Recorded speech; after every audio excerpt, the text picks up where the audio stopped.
Bienvenue derrière la lumière, le podcast qui vous emmène dans le business, le cœur et la tête de ces entrepreneurs qui ont décidé de vibrer fort et créer grand.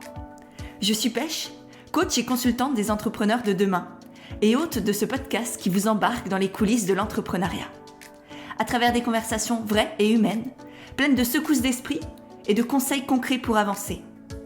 Alors si vous croyez en un entrepreneuriat du cœur et des tripes, sans chichi, sans tabou, avec audace, vérité et simplicité, je suis heureuse de vous accueillir derrière la lumière. Et aujourd'hui, on va parler d'incertitude. Un mot que tous les entrepreneurs connaissent, et même au-delà de l'entrepreneuriat que n'importe quel humain connaît.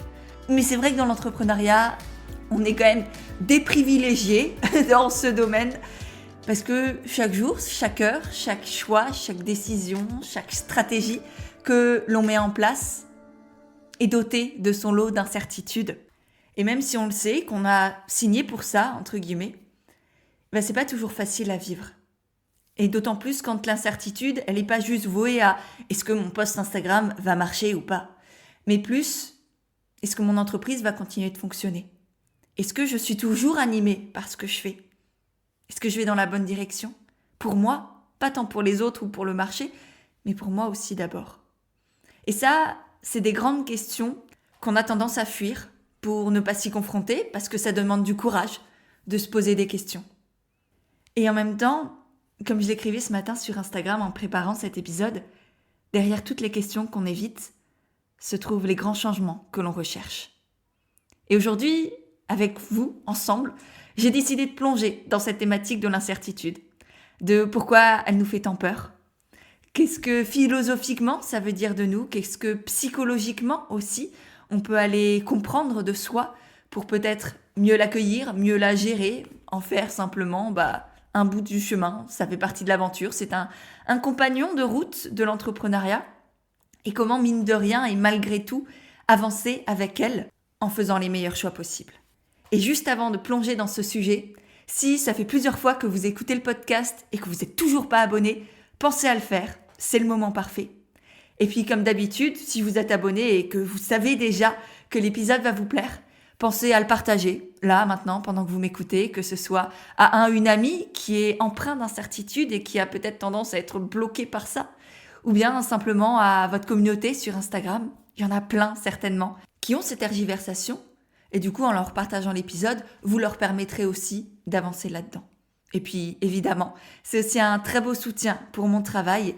Donc, je vous remercie par avance, pour moi, pour eux. Et sur ce, c'est parti. Pour commencer, je crois que c'est important qu'il faut que je sois complètement en transparence et en honnêteté avec vous. Aujourd'hui, je suis à un tournant de mon aventure entrepreneuriale. Ça m'est arrivé déjà quelques fois. Je ne sais pas si c'était autant profond et impressionnant que ce tournant-là. Mais je le sais et je le prépare depuis des mois.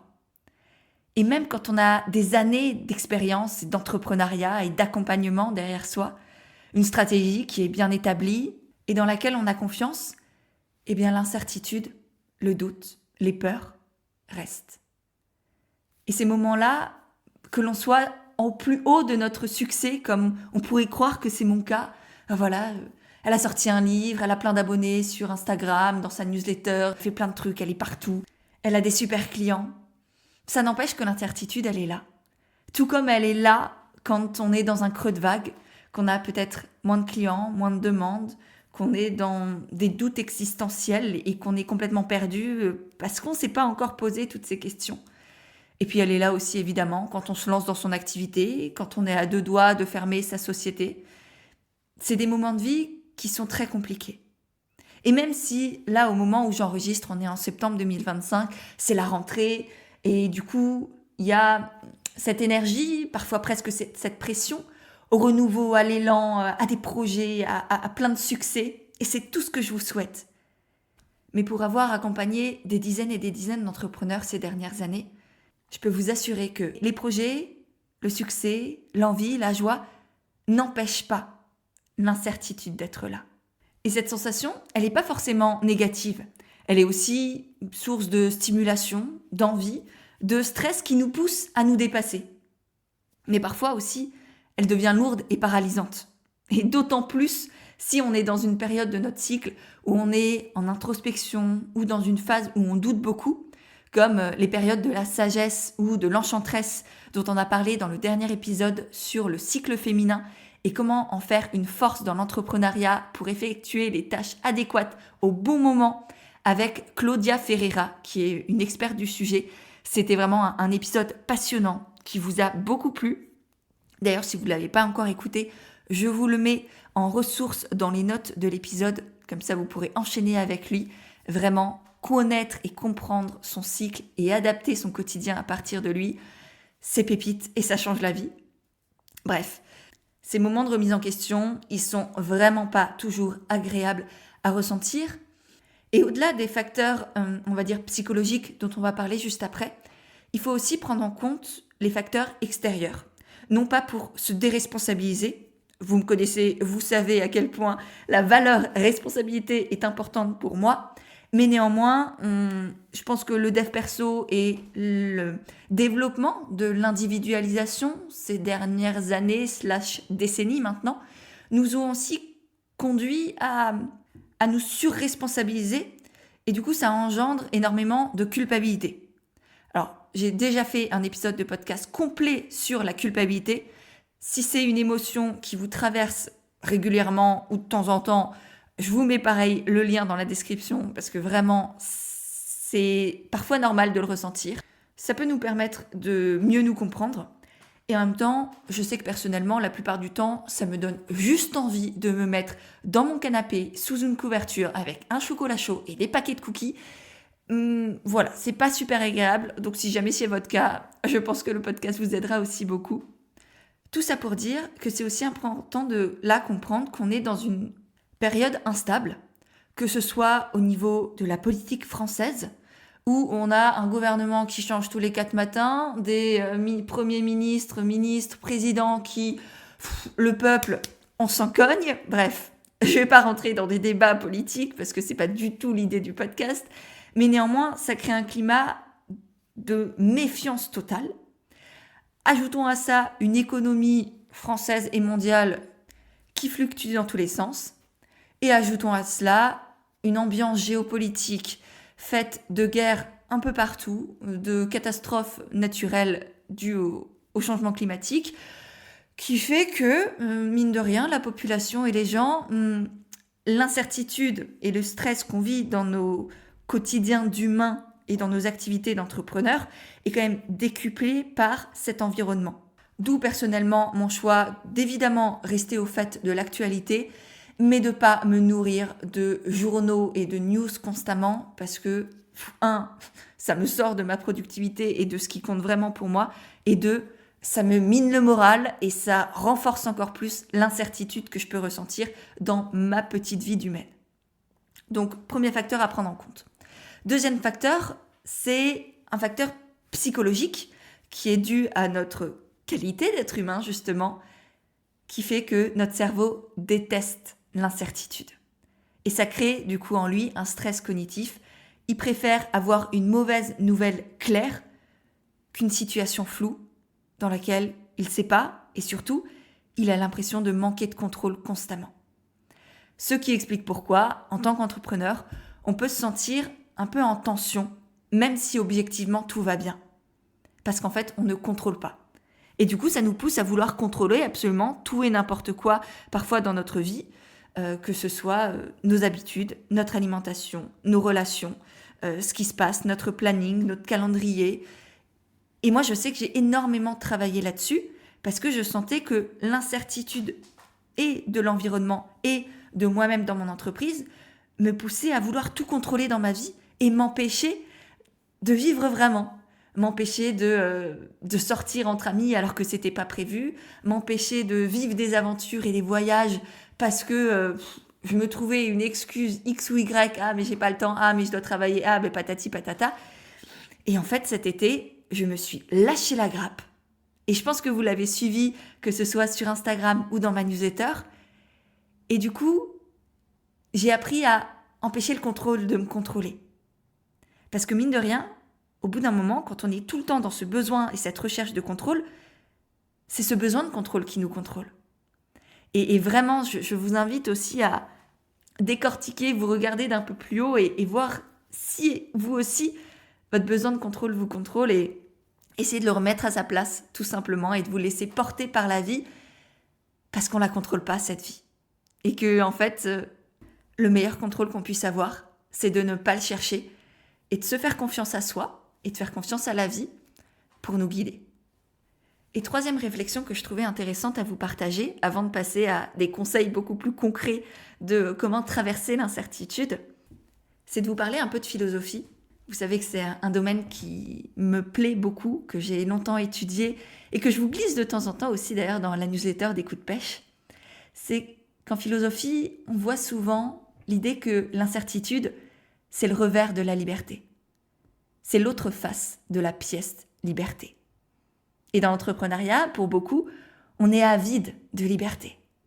Qu'elle soit géographique, quand on est digital nomade, qu'elle soit celle de penser, de créer, de remettre en question, de bâtir pour soi, de tout détruire parfois. Et Kierkegaard disait par exemple que l'angoisse est le vertige de la liberté. Plus on a le choix, plus on a de responsabilités, et plus l'incertitude grandit alors. Et être entrepreneur, c'est accepter de marcher sur un chemin sans garde-fou, sans barrière, sans rien qui nous protège, mais de pouvoir tracer notre chemin à nous, où la seule garantie, c'est qu'il n'y en a pas. Et donc avec cette liberté immense, s'ajoute aussi une pression immense. Et c'est même quelque chose qu'on vit dans notre société en règle générale. À force d'avoir une liberté de tout faire, de pouvoir tout acheter, de pouvoir tout vivre, tout tester, eh bien on devient complètement perdu. Et c'est aussi ça qui fait qu'il y a de plus en plus d'anxiété, d'angoisse, de personnes qui sont notamment atteintes de troubles anxieux, qui font des crises de panique, etc. Parce qu'en fait, notre société devient de plus en plus libre, de plus en plus individualiste, comme on disait l'autre fois, et on a des choix partout, tout le temps, ce qui crée en fait un manque de cadre et une surliberté, et qui se transforme petit à petit en un manque de sécurité. Parce que trop de liberté, c'est comme un enfant qui grandit, il a besoin d'un cadre, il a besoin de noms, de limites, pour pouvoir se construire en sécurité et savoir qu'il y a cette liberté, en même temps il y a un espace restreint. Et nous aussi, mine de rien, en tant qu'adultes, on a besoin de ça. Donc, je trouvais cet aspect plus philosophique aussi hyper intéressant et important à partager, parce que ça permet de dézoomer sur cette incertitude et de se rappeler que si on a ces peurs, si on a ce doute, si on a ces choix et ces dilemmes qui nous empêchent de dormir parfois, c'est parce qu'on a choisi un métier, une vie de liberté. Qu'on a la chance de grandir dans des pays où notre liberté est possible. On a cette possibilité d'être entrepreneur, de faire des choix, nos propres choix, de taper du poing sur la table, de s'élever pour nos valeurs, de bâtir nos rêves sans que personne ne nous en empêche. Et c'est une chance immense. Et je crois que c'est important de s'en rappeler. Ceci étant dit, je vous propose maintenant de passer à mes petits conseils pour traverser l'incertitude. La première, c'est de ne pas la fuir.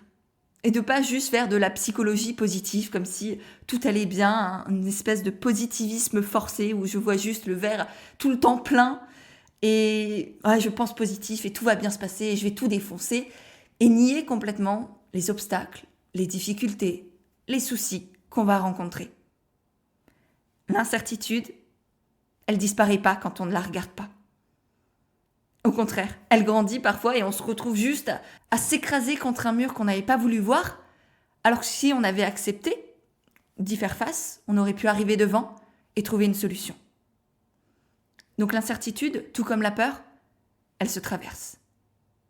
Ce qui m'amène à mon deuxième conseil, d'accepter les risques et d'avoir un, voire plusieurs plans B, C, D, E, F.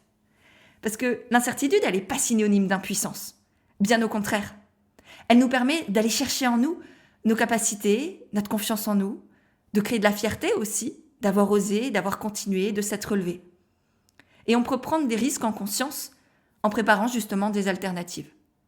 C'est ce qu'on a fait par exemple ce mois-ci avec une cliente qui préparait un gros lancement pour sa rentrée de septembre et qui avait plein de peur. Ce que je lui ai proposé de faire du coup, c'est d'établir différents scénarios pour ce lancement. Par exemple, si c'était un lancement réussi avec, je sais pas, elle avait 100 inscrites dans son programme, un lancement un peu moyen peut-être avec 20 inscrits, un lancement avec 10 inscrits, un lancement avec 5, un lancement avec 2 personnes, et puis un lancement avec une personne, et évidemment, s'il y a personne.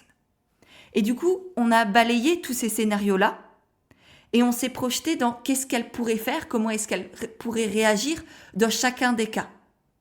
Et comme ça, quoi qu'il se passe, elle sait quoi faire. Elle n'est pas perdue, elle n'est pas dans cette incertitude et là j'ai 2 personnes alors que je voulais faire un truc, je sais pas, avec 50 personnes dans l'idéal. Comment je rebondis par rapport à ça?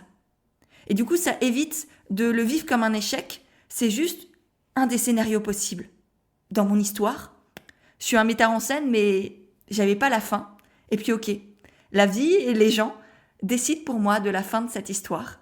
Mais je continue à la mener, à garder une certaine forme de contrôle. Et du coup, on trouve cet équilibre aussi entre le contrôle, la sécurité et la certitude et la liberté. Troisième conseil, quand on est dans ces phases d'incertitude, c'est de se rappeler pourquoi on fait tout ça. Et qu'on est réellement, normalement, je l'espère pour vous, à notre place. Qu'on a une vision, une mission, des émotions que mine de rien on aime ressentir, un métier qu'on aime partager et que ça a du sens et que ça a de l'importance, ne serait-ce pour nous. Même si on ne change pas le monde, on n'a pas besoin de tous de changer le monde, de révolutionner la planète, mais on fait notre part, celle qui nous anime, nous habite, qui correspond peut-être pas au code, aux stéréotypes, au succès qui est valorisé dans notre société, mais qui est juste pour nous, qui est notre succès à nous. Et c'est lui qui compte. Et c'est lui que je m'efforce à apporter à chacune de mes clientes. C'est pas le succès généralisé d'avoir une boîte multinationale, start-up, cotée en bourse de je sais pas quoi et faire des millions. Il y a plein de personnes que ça intéresse vraiment pas. La plupart de mes clientes sont des femmes qui ont envie de rester toutes seules à la tête de leur entreprise, potentiellement de travailler avec quelques freelances pour déléguer les tâches qui leur plaisent pas plus que ça, mais de globalement faire leur métier de base, de partager ce qui les anime et de grandir à leur rythme à elles. Et parfois même, d'une certaine manière, revenir en arrière. Un exemple hyper inspirant, c'est celui de Céline, que j'ai accompagnée il y a 1 an à peu près, je crois. Tu me diras, Céline, si je me trompe, mais il me semble que c'est ça. Et à la base, Céline, elle est arrivée, elle était formatrice et community manager. Elle voulait amplifier son activité de formatrice, développer encore plus ses formations en ligne, faire des super lancements, agrandir sa communauté, etc. Et en fait, au fil des mois, de mes questions, nos tergiversations, des différentes stratégies qu'on a mis en place, des révisions de son business model, elle s'est rendue compte que tout ce qu'elle aimait, tout ce qu'elle voulait, c'était créer pour des clients. Et qu'elle n'était pas formatrice à l'intérieur. Qu'elle avait fait ça parce qu'elle avait eu l'opportunité et que c'était le truc tendance à l'instant T. Et en fait, aujourd'hui, elle est redevenue simplement community manager. Et elle a un succès encore plus grand qu'avant. Et surtout, un succès qui est juste pour elle. Et vraiment, son parcours, ça a été incroyable. Les hauts, les bas qu'on a traversés. Et aujourd'hui, ce qu'elle a réussi à créer, c'est extraordinaire. Et je suis immensément heureuse pour elle. On avait d'ailleurs enregistré aussi ensemble un épisode de podcast qui s'appelle Comment refuser ce dont tout le monde rêve.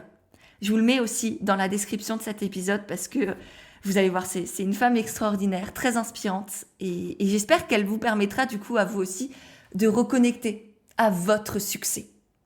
Et lui qui vous sort de l'incertitude ou en tout cas vous permet de continuer avec le plus de clarté possible. 4e conseil maintenant, faire de son mieux à chaque instant avec ce que l'on sait, les informations que l'on a à l'instant T. Il y a des choses qu'on ne peut pas deviner, il y a des choses qu'on va supposer dans tous les sens, mais les suppositions, on ne les contrôle pas. Et bien souvent, elles sont complètement biaisées par notre esprit qui est empreint de peur, de doute, de stress, de catastrophe. Donc, revenez aux faits, revenez aux vraies informations que vous avez. Ensuite, faire de son mieux avec ce que l'on ressent, notre énergie actuelle.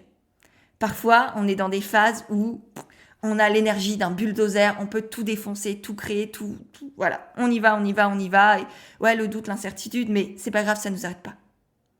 Et il y a d'autres moments dans notre vie où on traverse des complications, où on peut vivre de la souffrance, où on peut vivre de l'incertitude dans d'autres domaines de notre vie.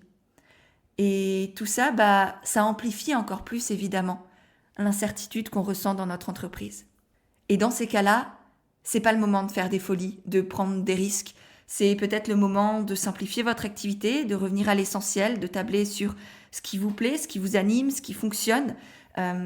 Tout ça, ça se réfléchit aussi, évidemment, parce que ce qui fonctionne, c'est peut-être pas ce qui vous anime. Et parfois, il vaut mieux aller vers ce qui nous anime vraiment profondément, justement pour retrouver de la joie, de la légèreté, avoir cette flamme qui continue de brûler à l'intérieur de soi, parce que autour, tout semble très compliqué. Donc, que notre entreprise soit une source de joie et de vie, c'est hyper important aussi de ne pas perdre ça. Et je le vois chez beaucoup de clientes qui ont parfois tendance à valoriser ce qui plaît aux gens, mais pas forcément à elles, et qui en fait s'éteignent encore plus parce qu'elles n'ont pas mis en place la stratégie qui aurait été réellement efficace pour elles. Et c'est pas grave, et ça se retrouve, et c'est pour ça aussi qu'elles viennent vers moi. On remet les choses en place, on simplifie, on restructure, on agence la stratégie de vente et de communication, et elles peuvent à nouveau s'envoler avec une activité qui est stabilisée, qui est sécurisante, qui les rend joyeuses et sereines, et du coup traverser ce qu'elles vivent à côté dans leur couple, dans leur famille, dans X ou Y, avec aussi plus de légèreté. Et pour finir, faire de son mieux aussi avec ce qu'on est, avec notre personnalité. Et pas se forcer à paraître je ne sais qui, parce qu'on croit que c'est ça qu'on devrait être. Non, en fait. Si vous avez une énergie plutôt douce, calme, apaisante, allez pas chercher à avoir une énergie d'extraverti, hyper dévergondée. Ça deviendra juste ridicule. Ça paraîtra, ça sentira, ça vibrera ultra faux et vous n'allez attirer personne. Et au contraire, si vous êtes quelqu'un avec une force de caractère, vous êtes un bélier, un bulldozer, que vous dites les choses comme elles sont, allez-y aussi. Et assumez votre singularité là. Parce que c'est là où vous serez la plus confiante, la plus vraie, la plus sereine, la plus droite dans vos baskets, et où du coup vous pourrez aussi traverser l'incertitude avec cette force et cette sérénité. Et en parallèle de ça, en plus, c'est aussi votre premier outil de différenciation pour votre entreprise. La plupart du temps, c'est pas vos offres révolutionnaires qui vont vous différencier sur le marché. C'est vous.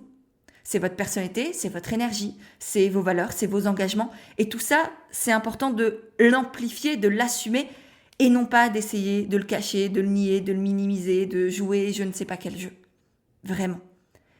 Évidemment, ça nécessite d'avoir des capacités à dézoomer, à sortir la tête du guidon, à voir qui l'on est et tout ce que l'on fait, tout ce que l'on apporte d'un peu plus haut. Et c'est ça aussi la beauté du coaching, c'est d'avoir quelqu'un qui est à côté et qui justement a cette vision plus objective sur votre singularité. Parce que vous, votre singularité, c'est devenu la banalité. C'est juste naturel, évident, comme ça, et vous ne le voyez pas. Et on ne le voit pas, parce que je suis la première à avoir dû faire un travail aussi en étant accompagnée pour prendre conscience de cette singularité, de ce qui faisait ma différence dans l'univers du business et mindset coaching, comme on dit. Voilà, quelle est ma place à moi de coach, d'entrepreneur dans tout ça. Aujourd'hui, je l'ai, et clairement, ça a tout changé. Et pour finir, le 5e conseil, c'est d'être soutenu, accompagné et d'en parler. Ce soutien, il doit venir de 2 types de cercles. Le cercle intime, qui est vos proches, votre famille, vos amis, peut-être un compagnon de vie, qui vous connaissent profondément et qui sont là, pas pour parler business, pas pour parler de cet inconfort peut-être, de l'incertitude, mais plus pour vous sortir la tête de l'eau, vous faire vivre, ressentir autre chose. Et puis, le cercle entrepreneurial, qui est tout aussi vital, qui est fait de coachs, de pairs, de collègues, de mentors, qui vous permettent justement de parler de cette incertitude-là avec des personnes qui connaissent, qui vivent, qui traversent, que ce soit émotionnellement ou très concrètement, matériellement, la même chose que vous. Alors attention par contre, évidemment, l'idée d'en parler, c'est pas pour suivre l'avis des autres. c'est pour nourrir le vôtre. Parce que partager la certitude, c'est pas chercher une réponse toute faite. C'est nourrir des réflexions, ouvrir des nouvelles perspectives et choisir en conscience ce que vous allez faire.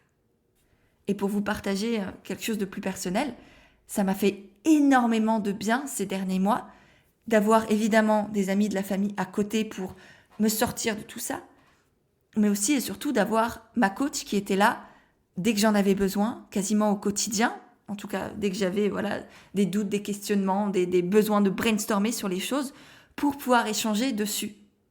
Et avec elle qui en plus, au-delà de me connaître tout comme mes proches, a aussi cette vision qui est beaucoup plus intéressante et pertinente puisqu'elle est à la fois objective, elle n'a pas vraiment d'affect sur moi et notre rôle de coach, c'est oui évidemment, personnellement j'aime mes clientes et on a une relation très particulière, mais il n'y a pas d'enjeu relationnel.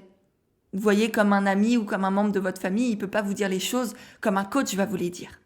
Donc ça permet d'avoir une perspective objective, une perspective long terme faite d'expériences concrètes entrepreneuriales. Et ça vaut de l'or, parce que quand quelqu'un a déjà accompagné des dizaines, peut-être des centaines de personnes, toute l'expérience qu'il ou elle a accumulée va pouvoir vous servir à vous aussi et vous permettre de gagner énormément de temps, d'éviter beaucoup d'erreurs et d'aller beaucoup plus vite, beaucoup plus loin, sans tous les tracas que d'autres ont traversés. Donc vraiment, pouvoir en parler et être soutenu, c'est vital dans ces moments d'incertitude, avec à la fois un compagnon, des amis, de la famille qui nous sortent de tout ça, et de qui c'est pas le rôle de parler d'entrepreneuriat, parce que sinon, il n'y a plus de barrières, il n'y a plus de limites, il n'y a plus de scission en fait entre notre vie privée et notre vie professionnelle. Et puis d'avoir ce cercle, cet entourage entrepreneurial avec des amis entrepreneurs, des collègues peut-être, et dans l'idéal un coach ou une mentor, quelqu'un qui nous accompagne au quotidien pour traverser tout ça, trouver nos solutions à nous avec cette vision objective, long terme, stratégique de qu'est-ce qui est le plus pertinent et cohérent pour avancer. En bref, l'incertitude, elle partira jamais. Et je crois que c'est important d'arrêter de la voir comme une ennemie, comme quelque chose à fuir, à éliminer ou à traverser même le plus vite possible, mais plutôt le signe qu'on est vivant et qu'on continue d'avancer, qu'on continue de grandir, d'oser, d'expérimenter, de créer quelque chose de nouveau et qu'on a l'audace, le courage d'avoir confiance en soi, de sortir des sentiers battus et de créer quelque chose qui vibre vraiment à l'intérieur de nous. Et perso, j'ai décidé, au lieu de le chercher à l'éliminer, d'apprendre à marcher avec elle, main dans la main, faisant partie de ma route, un compagnon de vie, un compagnon d'aventure entrepreneuriale en tout cas. Celle qui me permet d'expérimenter la liberté, le courage, la confiance, l'audace, la fierté. Et du coup, je vous invite vous aussi à réfléchir. Dans quelle partie de votre activité est-ce que vous ressentez cette incertitude aujourd'hui ? Peut-être c'est toute votre activité, peut-être c'est des petits bouts. Et évidemment, si vous voulez arrêter d'avancer toute seule à l'aveugle, de devoir à la fois gérer votre stratégie, vos clients, vos émotions, et que vous avez envie d'avancer avec plus de clarté et de confiance, je serais ravie d'en parler avec vous en échange découverte. Je vous glisse le lien juste en dessous, sous l'épisode. J'espère qu'il vous a plu. Si vous êtes encore là, c'est très certainement que oui. Et du coup, pensez à laisser une note sur votre application de podcast ainsi qu'un petit commentaire. Et puis évidemment, la meilleure manière de me soutenir, de me dire qu'il vous a plu, que vous êtes resté jusqu'au bout, c'est de le partager autour de vous. À un ou plusieurs amis, dans votre prochaine newsletter, dans vos stories sur Instagram. Si c'est le cas d'ailleurs, pensez à me taguer. Ça me permettra de vous remercier et de vous repartager. Et puis sur ce, on se retrouve tout de suite sur Instagram, mardi prochain dans la newsletter des lettres coup de pêche et mercredi dans 2 semaines, derrière la lumière.